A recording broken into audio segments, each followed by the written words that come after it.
Springback file. We're going to make a new Springback or corrections file on a Erco Bender 65, Erco Bender 76, same controller. So we're going to go to Programs. We're going to go to Springback Files, New, and I'm just going to call it Test. Give it a name, and we can start to populate our Springback or corrections file. Our tube OD, in this case today, we're using inch-quarter pipe, 1.66, enter.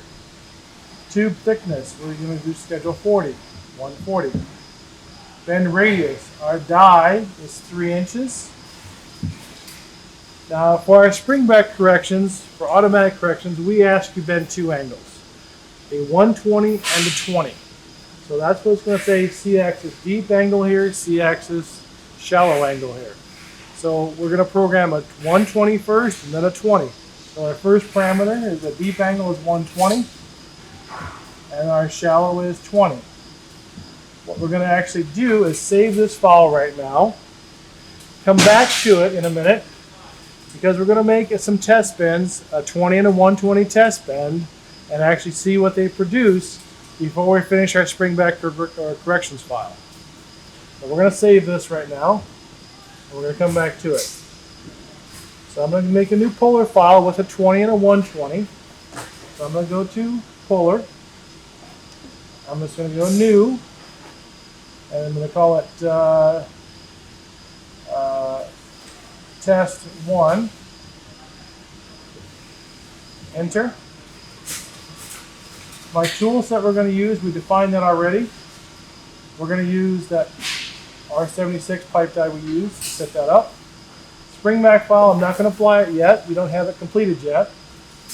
Tube OD, 1.66.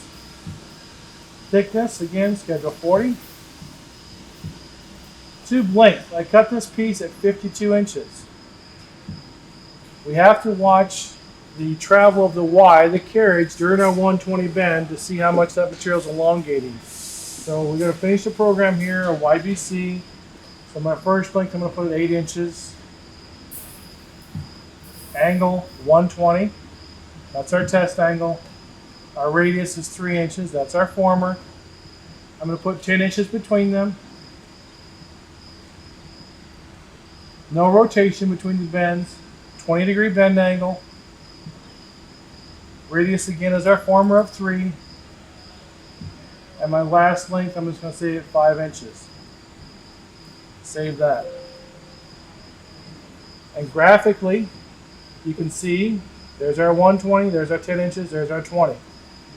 So now we can actually execute and run this program during the automatic cycle. So we're going to go there next. Escape. Escape. Automatic.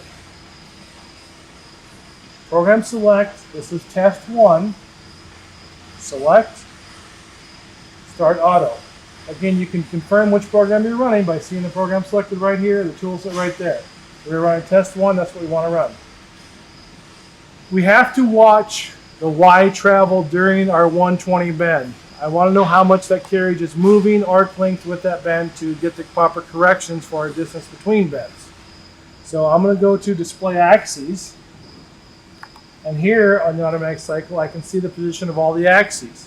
So what I'm going to do is I'm going to watch the Y1 axis when it starts the 120, then I'll observe the position when it ends the 120, when it's done with the 120, so I can know how much it traveled during that 120 bend. So we're going to start the automatic cycle. I'm going to turn the pumps on real quick. So we're going to automatic cycle. So plus 1 time.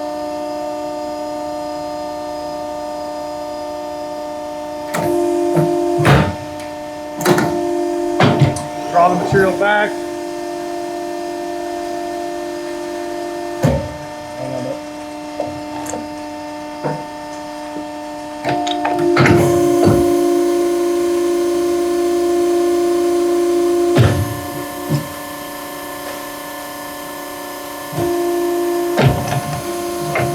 That's our 120. Going to advance for our 20. Have to increase that pressure.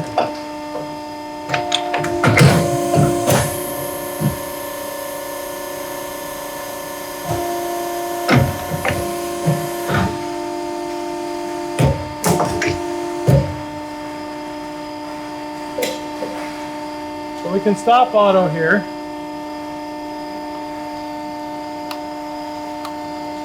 Escape. Go back to our program, our Springback file, which we named test. Edit. And enter some values now once we measure those angles we produced. So for demonstration, let's just say our deep angle, our 120, measured 117.6. Enter. Our 20 measured 18.4. Enter. We'll save that. The Y motion during that deep angle. Remember we talked about having to watch and observe that Y travel during that 120. So I did that. We started at a position. We'll just calculate real quick.